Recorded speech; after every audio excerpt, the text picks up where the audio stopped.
खराब बॉलिंग, खराब बैटिंग, खराब कैप्टेंसी।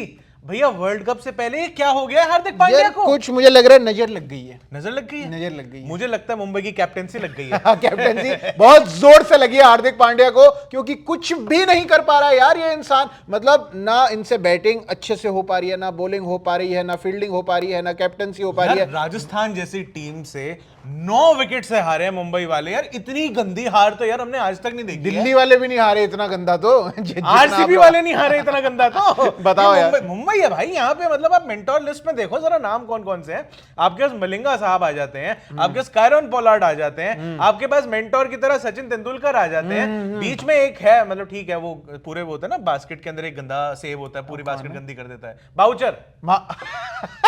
जिनसे सवाल कोई पूछा जाए तो एकदम चुप हो जाते हैं और इनके मीडिया वाले इनको बात नहीं करने देते हैं। लेकिन अब ये इसका जवाब नहीं देना। No no no no no no. अब समझ में नहीं आ रहा है कि ये हार्दिक पांड्या को जो इस साल हुआ है, ये हार्दिक पांड्या अपने इनके पर्सनल रीजंस हैं, अपना इनका टाइम खराब चल रहा है, फॉर्म खराब चल रही है, या फिर ये जो टीम के अंदर माहौल बन रहा है जिसको ये हेड कोच साहब जो इनके हैं बाउचर साहब वो भी नहीं संभाल पा रहे हैं, उस वजह से हार्दिक का परफॉर्मेंस डिप करता जा रहा है। और ये टीम यार ये पूरी टीम एक साथ भी लग रही है। मेरे को तो नहीं लग रही यार। मुझे लग रहा है अब तो, हालांकि फिर भी कुछ मैचेस में, पिछले 1-2 मैचेस में हमने देखा कि हार्दिक और रोहित शर्मा फिर भी थोड़े बहुत स्माइल एक्सचेंज उसमें भी रोहित भाई खुद और रोहित को वहीं बाउंड्री के पास कहीं खड़ा कर रखा होता है, और जब भी कोई डिस्कशन करनी होती है, कुछ करना होता है, तो कभी उनसे करते ही नहीं। जो 2-4 लोग आसपास होते हैं उन्हीं से बुला के भाई साहब बातें हो रही हैं। कह रहे तू बंडाना पहनता है, तू बढ़िया आदमी है, मैं तेरे से डिस्कशन करूंगा सारी। भाई लेकिन कोर्ट से मतलब जिस आदमी ने, मतलब कल यशस्वी जायसवाल भाई इतने टाइम से आउट ऑफ फॉर्म लग रहा था ये इंसान, ठीक है 0-0 पे भी जा रहा है, सब कुछ कर रहा है। ये बात अब कैप्टेंसी की आती है। जराल्ड कोर्ट से आए, ठीक है थोड़े से रन खा लिए थे उन्होंने,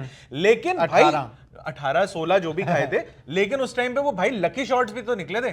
शॉर्ट बॉल डाल डाल के 150 पे ये आदमी बॉलिंग कर रहा था। मैंने इसको 140 के आसपास ही बॉलिंग करते देखा है। कल ये अलग स्ट्रीम में था, ये 150 पे बॉल डाल रहा था और यशस्वी जायसवाल से नहीं खेली जा रही थी। एक तो बिल्कुल मुंह के पास से निकली, लकी छक्का चला गया, कहीं पे भी हो सकता था, आउट हो सकता, कुछ भी हो सकता था। जब वो बंदा स्ट्रगल करता नजर आया थोड़ा सा कोटजी के आगे, तो आप क्या करोगे? लॉजिकली क्या करोगे? अगला ओवर लेके आओगे? बिल्कुल। तो फिर क्या करा हार्दिक भाई ने? नहीं दिया। यही मेरी बात है। 16 ओवर तक नहीं लेके आए उनको। भाई क्या चल रहा है? बुमराह से पहले पावर प्ले के अंदर 2 ओवर कराए, उसके बाद बुमराह को लाए ही नहीं। जब दिख रहा है ये कंफर्टेबल हो गए राजस्थान वाले, सीधा जाके 15वें ओवर में जाके बुमराह को लेके आए। भाई क्या 15वां ओवर भाई एक बार इनके मतलब ओवर देख लो कि भाई बुमराह भाई ने बॉलिंग कहां करी है जी। भाई बुमराह भाई ने एक तो पहले तो जब आपके पास बुमराह जैसा वर्ल्ड क्लास बॉलर बैठा हुआ हो, आप उनसे ओपनिंग नहीं कराते हो, ओपनिंग बॉलिंग खुद करते हैं। क्योंकि इतने टाइम से हमने सुना भी था, मतलब रिपोर्टेडली हमने सुना था कि ऐसी बातें हुई थी कि अगर हार्दिक पांड्या बॉलिंग कर रहे होंगे, ठीक ठाक कर रहे होंगे, तो उनको वर्ल्ड कप लेकर जाएंगे। उस चीज के बाद से वो 1-2 ओवर अपने लगातार कर रहे हैं, वरना 2 मैच में उन्होंने बिल्कुल भी बॉलिंग नहीं करी थी। और पहले 2 मैच में भी उनको यही दिमाग में था कि मैं प्रीमियर बॉलर हूं, मैं ओपन करूंगा बॉलिंग। उसके बाद क्या नतीजा निकला? पिटे, पिटाई, बुरी पिटाई हुई। उसके बाद अब कल वाले मैच में भी, जहां राजस्थान और मुंबई का मैच था, वहां पर भी पहला ओवर डालने खुद आ गए।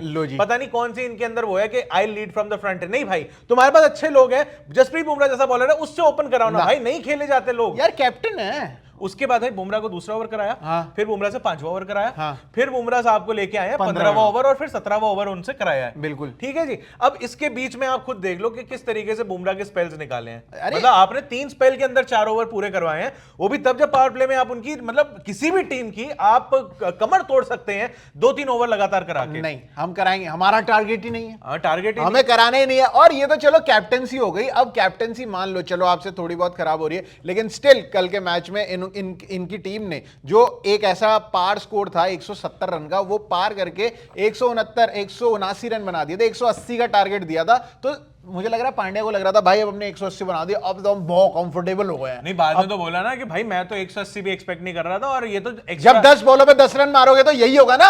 तो भाई उसके बाद यही है, उसमें भी एक लकी चौका गया था मिडफील्ड का, एक लकी चौका था, वरना तो आपके मतलब 10 पे 6 होते हैं। और उसमें भी देखो यार, ये बंदा बैटिंग करने कब आया है? मतलब सारे जब चले गए हैं, जब आपको मतलब जब मामला थोड़ा सा ऐसा होता है ना, इजी होता है, तब ये बंदा निकल के आता है, अब मैं मारूंगा, मैं फुटेज खाऊंगा। तो निहाल वडेरा ने और तिलक वर्मा ने पूरा स्टेज सेट कर दिया। एक बंदे ने 60 मार दिए, एक बंदे ने 50 मार दिए, अब मैं आके सब अच्छा कर नंबर दूंगा। 7 नंबर 8 पे बैटिंग करने आ रहे हैं और उसके बाद मतलब नंबर 7 नंबर 8 क्या होता है? फिनिशर वाला रोल होता है। Finisher role. ठीक है जी, फिनिश भले- कर दिया ना इन्होंने भले टीम को। पहले इनिंग्स के अंदर अगर कोई कर रहा है तो भी मतलब आप पंजाब में एग्जांपल देख लो, शशांक और आशुतोष आते हैं उस रोल पे आके, उस नंबर 7 नंबर 8 के आसपास आके वो लोग क्या ताबड़तोड़ खेलते हैं। रिंकू सिंह आपके पास एक और एग्जांपल है, राहुल तेवतिया एक और एग्जांपल है जी। वहां पे लोमरोर भी यही कर रहा है, आरसीबी के अंदर भी यही, डीके यही कर रहे हैं भाई साहब। तो यहां पर आके ये हार्दिक पांड्या साहब अगर ये रोल पकड़ते हैं तो फिर दिखाएं तो सही जौहर अपने। ये भी नहीं, हमें करना ही नहीं है अब बताइए यार। एटीट्यूड है वो, मतलब मुझे नहीं समझ आ रहा। मुझे तो ये लग रहा है कि भाई अगर ये बंदा 10 पे 10 मार रहा है और उसके बाद आउट होके जा रहा है बड़ी अजीब तरीके से, कई बॉलें मिस टाइम हो रही हैं, सीधे बल्ले पे नहीं लग रही हैं, तो भाई मेरे को तो ये लग रहा है कि बैटिंग में इनका थोड़ा सा कॉन्फिडेंस नीचे आया पड़ा है। आया है, वो तो दिख ही रहा है। मतलब एक मैच है जिसमें इनका जो स्ट्राइक रेट था वो 350 के आसपास था, जिसमें इन्होंने 6 पे 20 मार दिए थे। एक बस मैच, उसके अलावा पूरा अगर आप कैलकुलेट करो तो 121 भी नहीं बन पा रहा पूरा, मतलब 120 भी पार नहीं कर पा रहा। ये ओडीआई में भी ऐसा स्ट्राइक रेट नहीं होता लोगों का जो ये आईपीएल जैसे टूर्नामेंट में है, जब आपकी टीम 200 के प्लस के रन मार रही है। दिल्ली के खिलाफ 235। हम तो इनके रन जो हैं हार्दिक पांड्या के ट्रैक कर रहे हैं। पहले 131 था, फिर 10 मारे 141 हुए, फिर 10 मारे 151 हो गए। 151 8 मैच में 151 रन एवरेज आप देख लो, 21.5 की चल रही है और स्ट्राइक रेट 142 का है। ठीक है जी, अब ये बहुत ज्यादा नहीं माना जाता है, वो भी तब जब आपकी टीम 200 रन बना रही होगी, तब आप 140 के हिसाब से खेल रहे हो, वो भी एक आधी इनिंग की वजह से। बिल्कुल, मुझे लग रहा है आशीष नेहरा का हाथ हट गया ना इनके ऊपर से। अब भाई किसका हाथ हट गया और किसका हाथ इन पे चढ़ गया मुझे समझ में नहीं आया, क्योंकि इस बैटिंग के बदौलत तो मेरे ख्याल से इनका अगर सिर्फ यही देख के परफॉर्मेंस और फॉर्म देख के अगर सिलेक्शन हो रहा होगा T20 वर्ल्ड कप की टीम के लिए, तो ये बैटिंग देख के तो नहीं हो रहा था। और ये बॉलिंग देख के भी नहीं होगा। बॉलिंग देख के, बॉलिंग तो भाई आप ये लगा लो कि 8 मैच के अंदर 4 ही विकेट आए हैं। बिल्कुल, मात्र 4 विकेट आए हैं, उसके अंदर भी 2 उनका हाईएस्ट है, मतलब 2 for 43। और आप इकोनॉमी भी देख लो, चाहे वो पहले पावर प्ले में डाले 11 चल रही है भाई, 11 की ओवरऑल 11 चल रही है भाई ना। चाहे पावर प्ले में डाले तो भी 11 की इकोनॉमी से खाते हैं, मिडिल ओवर में डाले तो 10 की इकोनॉमी से खाते हैं, और डेथ ओवर में तो डाला ही सिर्फ एक ओवर है जिसमें धोनी ने 26 रन मार दिए थे। तो उसके अंदर भी तो बॉलिंग बेवायर बिल्कुल ऐसे हेवर्ड सी चल रही थी हाँ, भाई, बिल्कुल कुछ भी किसी को भी कभी भी बॉल दे रहे हैं। तो यार ये जब इनसे कैप्टनसी नहीं हो रही, बॉलिंग नहीं हो रही, बैटिंग नहीं हो रही, तो क्या आप लोग बताओ कि क्या हार्दिक पांड्या का वर्ल्ड कप में जाना बनता है? मतलब प्लेइंग 11 तो छोड़ो, क्या जो स्क्वाड है 15 लोगों का उसमें भी होना बनता है? यार आप बताओ। आप तो बताइए, लेकिन सच में मुझे इस चीज में ना, पहले तो हम लोग मजे कर रहे थे हार्दिक पांड्या का नाम लेके के कुछ नहीं कर पा रहा, कुछ नहीं हो पा रहा इस आदमी से, और ये बनाना पहन के आ गया, हमने मजाक उड़ा लिया, सब कुछ कर लिया हमने। और जब भी इससे कोई डिफिकल्ट सवाल पूछ लो, ऑडियंस बू कर रही है, कुछ कर रही है, तो भी ये बंदा एटीट्यूड कुछ जबरदस्ती का टीम मार रही है, जबरदस्ती का स्माइल करके दिखा रहा है भाई ये इंसान। पहले हम लोग इस चीज पे गुस्सा भी आ रहा था, पहले हम मजे भी ले रहे थे,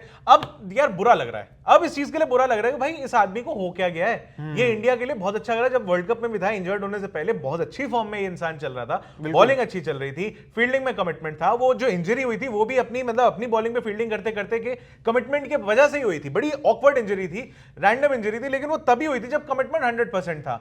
समझ में नहीं आया यार क्या हुआ ये हार्दिक पांड्या के साथ अचानक से। पर्सनल लाइफ में वो जो केस वेस की बातें आ रही हैं कि जी स्टेप ब्रदर के साथ कोई केस हुआ है, ये हुआ है, वो है, ये इनके दिमाग पे आ रहा है, इनकी फॉर्म मतलब उस वजह से अफेक्ट हो रही है, या टीम के अंदर माहौल बड़ा खराब चल रहा है, या फिर ऑडियंस जो इनके ऊपर प्रेशर डाल रही है कि रोहित को जबरन हटा दिया कप्तानी से और खुद आके बन गए हैं, उस वजह से इनका थोड़ा सा मतलब कुछ कॉन्फिडेंस ऊपर डामाडोल सा हुआ है। मुझे लगता है सबसे बड़ा पॉइंट यार पता नहीं लोगों का, मुझे लगता है यार जब तक फैंस आपके साथ है ना, जब तक वो आपको चीयर कर रहे हैं तब तक सब सही है। अब गुजरात के फैंस भी हेट कर रहे हैं, मुंबई के फैंस भी हेट कर रहे हैं, मतलब आप जिस टीम के कैप्टन हो वही लोग अगर आपको पसंद नहीं कर रहे यार तो... मैं तो यही कह रहा हूँ कि फैंस का भी हो गया, टीम का भी मेरे को समझ में नहीं आ रहा कि इनका क्या चल रहा है क्या नहीं चल रहा है, और पर्सनल लाइफ में क्या चल रहा है इनका क्या नहीं चल रहा है। भाई मुझे तो बड़ा अजीब सा लग रहा है, और मतलब आप ही बता दो यार ये हार्दिक पांड्या को हुआ क्या है, क्यों इनकी बैटिंग बॉलिंग कैप्टनसी इतनी बुरी तरीके से अफेक्ट हो गई है। यही कैप्टन थे जो गुजरात टाइटंस में अपने टीम को जिता के लेके आए थे, सब कुछ बढ़िया पहला ही सीजन वो भी, और बताइए उसके बाद फाइनल भी लेके गए अगले सीजन में। अब यहाँ पे क्या हो गया है ये आप बताओ, और क्या इनको T20 वर्ल्ड कप भी लेके जाना चाहिए नहीं लेके जाना चाहिए, ये भी आप नीचे कमेंट सेक्शन में बता सकते हो। तब तक हम चलते हैं अगली वीडियो बनाने के लिए, एंटरटेनमेंट स्पोर्ट्स सब लेके आएंगे हम आपके लिए। मेरा नाम है प्रशांत कपूर, मैं अभिषेक मंचन, और आप देख रहे हैं स्विच।